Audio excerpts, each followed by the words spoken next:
Sports উনিতে আপনাদেরকে স্বাগতম। বাংলাদেশ ম্যাচটি হেরেই যাচ্ছে, আর মাত্র 10 বলের মতো বাকি আছে। দেখুন, আমি এই মুহূর্তে স্কোর দেখছি। মাহমুদুল্লাহ রিয়াদের যে স্কোর সেটি হচ্ছে যে 12 বলে 13 রান। সত্যি আমার কাছে মনে হচ্ছে যে মাহমুদুল্লাহ রিয়াদের এই ইনিংসটির পর সত্যি আমি যদি বাংলাদেশ ক্রিকেট বোর্ডের কেউ হতাম, সিরিয়াসলি মাহমুদুল্লাহ রিয়াদকে আমি নেক্সট ম্যাচে কি আমি not gonna think about for any টি-20 ম্যাচ। সিরিয়াসলি বলছি, একটা প্লেয়ারের কোনো জেতার ইন্টেন্ট থাকবে না, মানে 10 বলে 11, 12 বলে 13, যেখানে আমাদের করতে হবে মানে স্ট্রাইক রেট থাকতে হবে যে মানে 200 অ্যাবভ 200, যে সিচুয়েশনে সে নেমেছিল। মানে সিরিয়াসলি মাহমুদ একটা এক্সপিরিয়েন্স প্লেয়ার। আমি এখন দেখতে পাচ্ছি যে সে 13 রান করে আউট হয়েছে 15 বলে। আমি বিশ্বাস করি Mahmudullah Riyad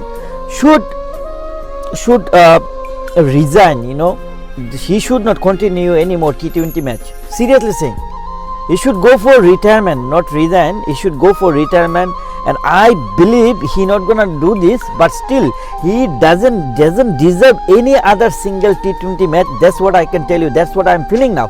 He had no intent. How come a senior player, when you need 200 strike rate and you scoring not even 100 strike rate?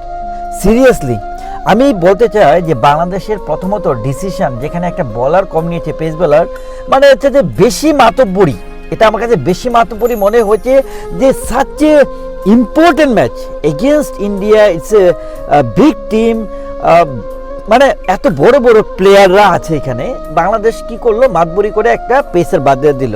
মানে বাংলাদেশের টিম সিলেকশনে যে আজকে ছিল, মানে সিরিয়াসলি ক্রেজি আমি বলবো। মানে একটা মানে অনেককে নেওয়া হলো, অনেক কি করলো, জাকের আলী অনেক কিছুই করতে পারেনি, বাদ দেন সেটা, কিন্তু 4টা ওভার আমরা বাদ দিয়ে দিলাম। একটা পেস বলার ভাবলাম যে শরীফুলকে নিবে, তাসকিন ভাইকে বাদ দিয়েছে। They didn't do that thing, but the way player played, see তামিমের কথা যদি বলো, মানে কি ব্যাটিং, মানে 27 বলে 27, 28 বলে 28, এগুলো কোনো হইলো?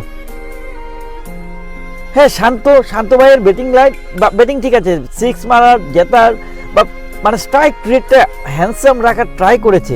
আমার কথা হচ্ছে যে আমি আসার পরে যদি 4 ছক্কা না মারি, যে সিচুয়েশনটা ছিল, তাহলে আমি কেন আসলাম? আমি কি নিজে স্কোর করার জন্য আসলাম? আমি কি নিজে মানে স্ট্রাইক রেট কোনো রকম ধরে রেখে 10, 15, 20 করবো, এই মেন্টালিটি নিয়ে আসলাম? আমি বিশ্বাস করি রিয়াদ ভাই should go for retirement. Trust me, he should go for retirement. That's my first message to Bangladesh. And second message to Bangladesh, যে প্লেয়ারগুলো ইন্টেন্ট নিয়ে আসলে মাঠে নামেনি, তাদেরকে নেক্সট ম্যাচে নেওয়া উচিতই না।